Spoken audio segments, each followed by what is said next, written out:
പിതാവിൻ്റെയും പുത്രൻ്റെയും പരിശുദ്ധാത്മാവിൻ്റെയും നാമത്തിൽ ആമേൻ. എൻ്റെ പ്രിയപ്പെട്ടവരെ, ഇന്ന് ഫെബ്രുവരി 14 വെള്ളിയാഴ്ച. എല്ലാവർക്കും അച്ഛൻ്റെ സ്നേഹവന്ദനം. നമ്മൾ ഇന്നത്തെ ദിവസത്തേക്ക് കർത്താവിൻ്റെ കരം പിടിച്ചുകൊണ്ട് പ്രവേശിക്കുകയാണ്. നമുക്ക് ഒരുമിച്ച് പ്രവേശിക്കാം, പ്രാർത്ഥിച്ചുകൊണ്ട് പ്രവേശിക്കാം. അമ്മേ പരിശുദ്ധ അമ്മേ, അമ്മേ പരിശുദ്ധ ദൈവമാതാവേ, അന്ന് അങ്ങ് കൃപാസനത്തിൽ പ്രത്യക്ഷപ്പെട്ട് വരാൻ പോകുന്ന മഹാദുരന്തത്തിൽ നിന്ന് രക്ഷപ്പെടാനും എല്ലാവർക്കും വേണ്ടി പ്രാർത്ഥിക്കുവാനും ആവശ്യപ്പെട്ടിട്ട് 20 വർഷം കഴിഞ്ഞ ഈ വേളയിൽ കൃപാസനത്തിലൂടെ ഞങ്ങൾക്കും ഈ ദേശത്തിനും അങ്ങ് മധ്യസ്ഥം തേടി തന്ന എല്ലാ അനുഗ്രഹങ്ങൾക്കും കൃപകൾക്കും ഞങ്ങളിപ്പോൾ ഹൃദയം നിറഞ്ഞ നന്ദി പറയും. അമ്മേ പരിശുദ്ധ അമ്മേ, അമ്മേ പരിശുദ്ധ അമ്മേ, ജപമാല മാതാവേ, സകല കൃപാസനം പ്രാർത്ഥനകളോടും ചേർത്ത് ഞങ്ങളിപ്പോൾ പ്രാർത്ഥിക്കുന്ന ഈ കുടുംബത്തിന്റെ പ്രത്യേക നിയോഗം. ഇന്നത്തെ നിയോഗം പറ മക്കളെ.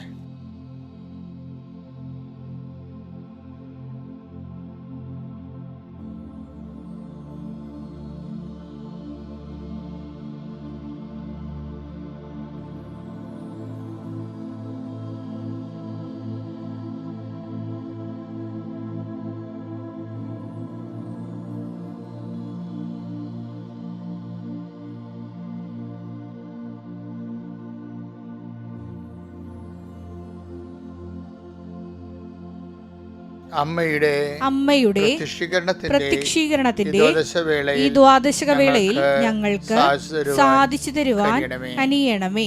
വിശ്വാസ പ്രമാണം. സർവശക്തനായ പിതാവും ആകാശത്തിന്റെയും ഭൂമിയുടെയും സൃഷ്ടാവുമായ ദൈവത്തിൽ ഞാൻ വിശ്വസിക്കുന്നു. അവിടുത്തെ ഏകപുത്രനും ഞങ്ങളുടെ കർത്താവുമായ ഈശോ മിശിഹായിലും ഞാൻ വിശ്വസിക്കുന്നു. ഈ പുത്രൻ പരിശുദ്ധാത്മാവിനാൽ ഗർഭസ്ഥനായി കന്യകാമറിയത്തിൽ നിന്ന് പിറന്ന് പൊന്തിയോസ് പീലാത്തോസിന്റെ കാലത്ത് പീഡകൾ സഹിച്ച് കുരിശിൽ തറയ്ക്കപ്പെട്ട് മരിച്ച് അടക്കപ്പെട്ട് പാതാളങ്ങളിൽ ഇറങ്ങി മരിച്ചവരുടെ ഇടയിൽ നിന്ന് 3-ാം നാൾ ഉയർത്ത് സ്വർഗത്തിലേക്ക് എഴുന്നള്ളി സർവശക്തിയുള്ള പിതാവായ ദൈവത്തിന്റെ വലതുഭാഗത്തിരിക്കുന്നു.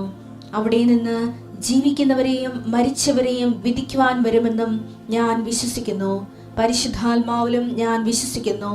വിശുദ്ധ കത്തോലിക്കാ സഭയിലും പുണ്യവാന്മാരുടെ ഐക്യത്തിലും പാപങ്ങളുടെ മോചനത്തിലും ശരീരത്തിന്റെ ഉയർപ്പിലും നിത്യമായ ജീവിതത്തിലും ഞാൻ വിശ്വസിക്കുന്നു. ആമേൻ. സ്വർഗ്ഗസ്ഥനായ ഞങ്ങളുടെ പിതാവേ, അങ്ങയുടെ നാമം പൂജിതമാകണമേ. അങ്ങയുടെ രാജ്യം വരണമേ. അങ്ങയുടെ തിരുമനസ് സ്വർഗത്തിലെ പോലെ ഭൂമിയിലും ആകണമേ. അന്നു വേണ്ടുന്ന ആഹാരം ഇന്ന് ഞങ്ങൾക്ക് തരണമേ. ഞങ്ങളോട് തെറ്റ് ചെയ്യുന്നവരോട് ഞങ്ങൾ ക്ഷമിക്കുന്നത് പോലെ ഞങ്ങളുടെ തെറ്റുകൾ ഞങ്ങളോടും ക്ഷമിക്കണമേ. ഞങ്ങളെ പ്രലോഭനത്തിൽ ഉൾപ്പെടുത്തരുതേ, തിന്മയിൽ ഞങ്ങൾ രക്ഷിക്കണമേ. ആമേൻ. നന്മ നിറഞ്ഞ മറിയമേ, സ്വസ്തി. കർത്താവ് അങ്ങയുടെ കൂടെ സ്ത്രീകളിൽ അങ്ങ് അനുഗ്രഹിക്കപ്പെട്ടവളാകുന്നു.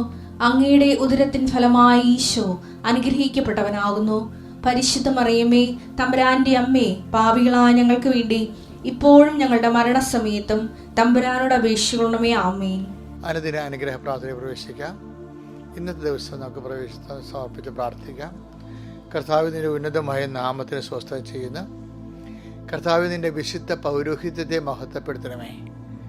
കർത്താവ് സഭയിലുള്ള സാന്നിധ്യം പ്രകടമാക്കണമേ. 39 വർഷം ഞാൻ അർപ്പിച്ച കൃപാനയുടെ യോഗ്യതയാണ്. കൃപാസനത്താറെ ജീവനോടെ പ്രത്യക്ഷപ്പെട്ട പരിശുദ്ധ അമ്മയുടെ മാധ്യസ്ഥത്തിലെ ആ അൾത്താറിൽ നടന്ന 10,000-കണക്കിന് ആരാധനയുടെയും കൃപാസനത്തിൻ്റെ ശുശ്രൂഷയുടെ നേതൃത്വത്തിൽ നടന്നിട്ടുള്ള ലോകം മുഴുവൻ നടക്കുന്ന എല്ലാ ശുശ്രൂഷകളുടെയും അടിസ്ഥാനത്തിൽ അങ്ങയുടെ മക്കൾക്ക് വേണ്ടി ഞാൻ അനുദിനമായ ഓരോ ദിവസവുമുള്ള അങ്ങയുടെ മക്കളുടെ ആവശ്യങ്ങൾക്ക് വേണ്ടി പ്രാർത്ഥിക്കുന്നു. കർത്താവെ, നിൻ്റെ കരുണച്ചൊരിയുടെ പ്രാർത്ഥിക്കുന്നു. നിൻ്റെ മുക്കിടത്തെ ഓർത്തുകൊണ്ട് അങ്ങയുടെ അവകാശം ഓഹരിമാകുന്ന തിരുസഭയുടെ കരുണ തോന്നണമേ. കർത്താവെ, നിൻ്റെ തിരുവിലാലും മുറിവിനെ ഓർത്തുകൊണ്ട് അങ്ങയുടെ അവകാശവും ഓഹരിയുമായി അങ്ങയുടെ വിശുദ്ധമായ രക്തത്താൽ വീണ്ടെടുക്കപ്പെട്ട അങ്ങയുടെ പോർഷൻ ആൻഡ് കപ്പ് ആയിട്ടുള്ള അങ്ങയുടെ ഭാഗധേയമായിട്ടുള്ള അങ്ങയുടെ മക്കളുടെ മേൽ അങ്ങ് അലിവാകണമെന്ന് പ്രാർത്ഥിക്കുന്നു. കർത്താവെ, ഒരു കാര്യവും ഞങ്ങളുടെ യോഗ്യതയിലല്ല നടക്കുന്നത്. പല കാര്യങ്ങളും എല്ലാം അങ്ങയുടെ ഈ കരുണയുടെ ഭാഗമാണ്. അത് അങ്ങ് തന്നെയാണ് അത് കണ്ടുപിടിച്ചത്, ഞങ്ങൾക്ക് പറഞ്ഞു തന്നതും. Not by merit but by grace. നിങ്ങളുടെ യോഗ്യതയാലല്ല, എൻ്റെ കൃപയാലെന്ന്. അത് ഞങ്ങൾ അടിയുറച്ച് വിശ്വസിക്കുകയും അർത്ഥസംഖ്യയില്ലാതെ അത് പ്രഖ്യാപിക്കുകയും ചെയ്യുന്ന കർത്താവെ, ഇന്ന് അങ്ങയുടെ മക്കളുടെ ജീവിതയാത്രയിൽ അവരുടെ മെറിറ്റ് ഡിമിനിഷ് ആകുന്ന, ഡൗൺ ആകുന്ന സമയത്ത് നിൻ്റെ ഗ്രേസ് അവരെ സസ്റ്റെയിൻ ചെയ്യാൻ ഇടയാക്കണമെന്ന് പ്രാർത്ഥിക്കുന്നു. എൻ്റെ കർത്താവിൻ്റെ ഉന്നതമായ നാമത്തിൽ, സഭയുടെ അധികാരത്തിൽ, കുരിശിൻ്റെ അടയാളത്തിൽ, ദൈവശക്തിയാൽ കർത്താവിൻ്റെ തിരുമുറിവാർന്ന അനുഗ്രഹത്തിൻ്റെ ആണിപ്രതാകുന്ന വലിയ കരം നിങ്ങളുടെ ശിരസിൽ വെക്കപ്പെടുകയും നിങ്ങളുടെ സന്ധിബന്ധങ്ങളിലും മാംസപേശികളും രക്തഞരമ്പും ശരീരകോശങ്ങളും കർത്താവിൻ്റെ രക്തത്തിൽ പടരുകയും നിങ്ങളുടെ ഓരോ കോശങ്ങളിലും പേശികളിലും എല്ലാം യേശുവിൻ്റെ നാമത്തിൽ ഉണർവും ഉത്സാഹം നേടുകയും ചെയ്യാൻ എൻ്റെ കർത്താവിൻ്റെ നാമം ഞാൻ നിങ്ങളെ ആശീർവദിക്കുന്നു. കർത്താവിൻ്റെ എളിയ ശുശ്രൂഷകൻ എന്ന നിലയിൽ പരിശുദ്ധ അമ്മയുടെ കൂടെ അവൻ്റെ കുരിശിൻ്റെ ചുവട്ടിൽ കൈപിടിച്ച് നിൽക്കുന്ന ഒരു എളിയ ദാസൻ എന്ന നിലയിൽ കർത്താവിൻ്റെ നാമത്തിൽ ഞാൻ നിന്നെ ആശീർവദിക്കുന്നു.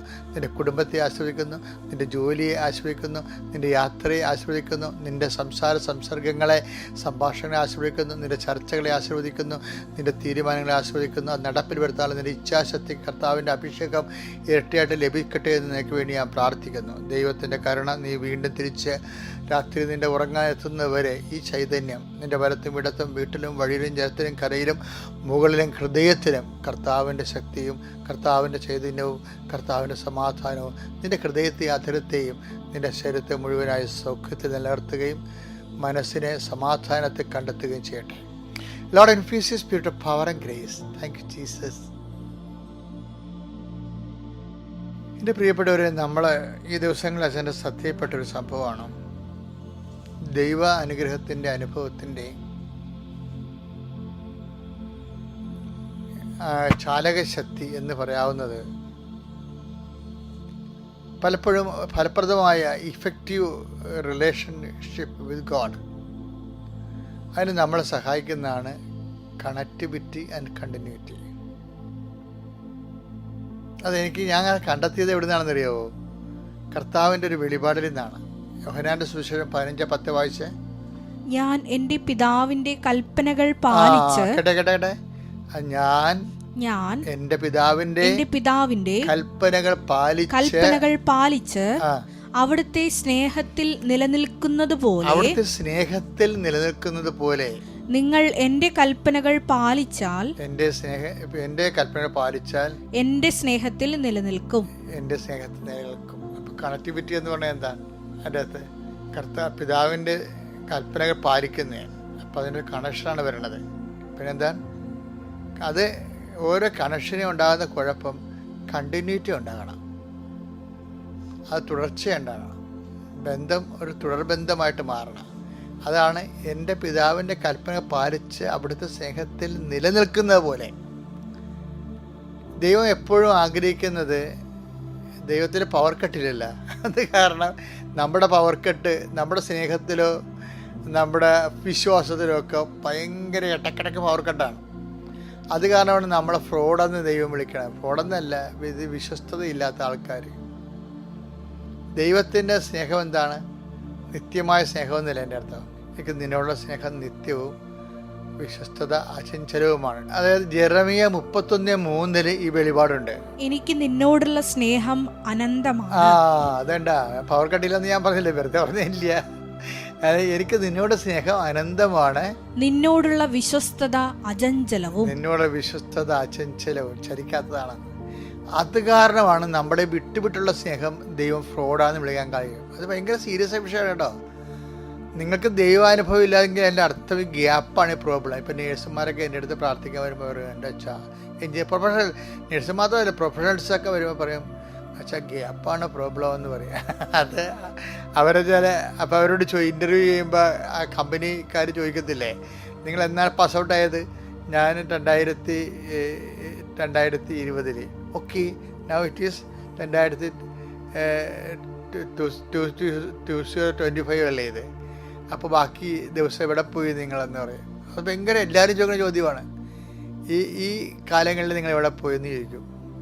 അപ്പോൾ നിങ്ങൾ പറയും തെരയുടെയൊക്കെ പറയും, ടെസ്റ്റ് എഴുതി ആനകൂന എന്നൊക്കെ പറയുമെങ്കിലും അവർക്കറിയാം നിങ്ങളൊരു ടെസ്റ്റ് എഴുതിയിട്ടില്ലെന്ന്. നിങ്ങൾ കണ്ട് അകത്ത് കയറി വരുമ്പോൾ തന്നെ ബേസിക് മടിയനാണെന്ന് അവർക്ക് ആളെ ഷാബി ലുക്ക് കാണുമ്പോൾ തന്നെ അറിയാം മടിയനാണെന്ന്. മടിയന്മാരെ കാണുമ്പോൾ അറിയാൻ പറ്റും, മടിച്ചുകളെയും കാണുമ്പോൾ അറിയാൻ പറ്റും. സ്മാർട്ട്നെസ് എന്ന് പറയുന്നത് ഭയങ്കര ദൈവമായിട്ട് നമുക്ക് സ്മാർട്ട് റിലേഷനാണ് വേണ്ടത്. നിങ്ങളത് ഇന്നത്തെ ദിവസം ചിന്തിക്കേണ്ട ഇതാണ്. എൻ്റെ റിലേഷൻ സ്മാർട്ടാണോ ദൈവമായിട്ട്, അതിങ്ങനെ ഷാബിയായിട്ട് വിട്ട് പിടിക്കണതാണോ, ഇടയ്ക്കിടയ്ക്ക് ഗ്യാപ്പ് വരുന്നതാണോ, അത് അക്സെപ്റ്റബിൾ അല്ലെന്നാണ് പറയണത്. കാര്യം എന്താണ്? ദൈവത്തിന് ഞാൻ നിങ്ങളെ സ്നേഹിച്ചതുപോലെ എന്ന് പറയുന്നില്ലേ? Take the word of God. യോഹന്നാന്റെ 13:35 വായിച്ചേ. ഞാൻ നിങ്ങളെ സ്നേഹിച്ചതുപോലെ നിങ്ങളും പരസ്പരം സ്നേഹിക്കുവിൻ. നിങ്ങളും പരസ്പരം. അപ്പൊ ദൈവത്തിന് നമ്മളുടെ സ്നേഹത്തിന് ഒരു ഫ്രെയിം ഓഫ് റെഫറൻസ് കൊടുത്തിട്ടുണ്ട്. എന്താണ്? നമുക്ക് തോന്നുന്ന പോലെ ചെയ്യാൻ പറ്റത്തില്ല. അതിനൊരു സ്റ്റാൻഡേർഡൈസ് ഫോം ഉണ്ട്. സ്നേഹത്തിൻ്റെ സ്റ്റാൻഡേർഡൈസ് ഫോം എന്താണ്? എനിക്ക് നിന്നോട് സ്നേഹം അചഞ്ചലമാണ്, സ്നേഹം അനന്തമാണ്, വിശ്വസ്തത അചഞ്ചലവും. അതുപോലെയാണ് ഞാൻ നിന്നെ സ്നേഹിച്ചതുപോലെ. യോഹന്നാൻ 13:35 അചഞ്ചലമായിട്ട് നിത്യമായിട്ടും ആകുമ്പോഴാണ് ഗ്യാപ്പില്ലാത്തൊരു സ്നേഹം വരണത്. ഇത് ഒരു പ്രാർത്ഥനയുടെ. ഇപ്പം ഞാൻ എന്തിനേയും മാതാവിൻ്റെ പുറകെ നടക്കണമെന്ന് അറിയാമോ? ഞാൻ ഷാർജയിൽ ചെന്നപ്പോൾ അവിടുത്തെ ആൾക്കാർ എന്നോട് പറഞ്ഞ്, അച്ഛൻ്റെ ധ്യാനം ഞങ്ങൾ ഓർത്തത് മാതാവിനെക്കുറിച്ച് മാത്രമേ പറയത്തുള്ളൂ, ജീവിതപ്രശ്നം മാത്രമേ പറയത്തുള്ളൂ എന്ന്. അവിടെ നടത്തിയ കസ്മാരിക് കൺവെൻഷനാണ്. എന്താ പ്രശ്നം എന്ന് വെച്ച് കഴിഞ്ഞാൽ, ആൾക്കാരുടെ മനസ്സിൽ എന്തുകൊണ്ടാണ് ഞാൻ മാതാവിനെക്കുറിച്ച് പറയണത്? ഇവരൊരു മോഡലാണ്. കറക്റ്റ്. അവർ എല്ലാ സമയത്തും ഒരു നിശ്ചിത വോൾട്ടേജ് ഉണ്ടാവും. അത് my soul magnifies the lord എന്ന് പറഞ്ഞാലും ശരി, കുരിശിൻ്റെ ചുവട്ട് നിൽക്കണമെന്ന് പറഞ്ഞാലും ശരി, ആ സ്നേഹം അചഞ്ചലമായിരിക്കും. അമ്മയാണ് മാതൃക. അപ്പം അതുകൊണ്ട് ഗ്യാപ്പില്ലാതെ ദൈവത്തെ സ്നേഹിക്കാൻ ഇന്നത്തെ ദിവസം പ്രത്യേകം പരിശ്രമിക്കുക. കർത്താവ് നിങ്ങളെ അനുഗ്രഹിക്കട്ടെ. Praise the Lord. അത്യപൂർവ ദൈവാനുഭവങ്ങൾ ഇനി നിങ്ങൾക്കും സ്വന്തം. ഈ യൂട്യൂബ് ചാനൽ ഇതുവരെ സബ്സ്ക്രൈബ് ചെയ്തിട്ടില്ലെങ്കിൽ ഇപ്പോൾ തന്നെ സബ്സ്ക്രൈബ് ചെയ്യുക. ഈ വീഡിയോ ഇപ്പോൾ തന്നെ നിങ്ങളുടെ സുഹൃത്തുക്കൾക്ക് ഷെയർ ചെയ്തുകൊണ്ട് കർത്താവിന്റെ പ്രേക്ഷിതരാകുക.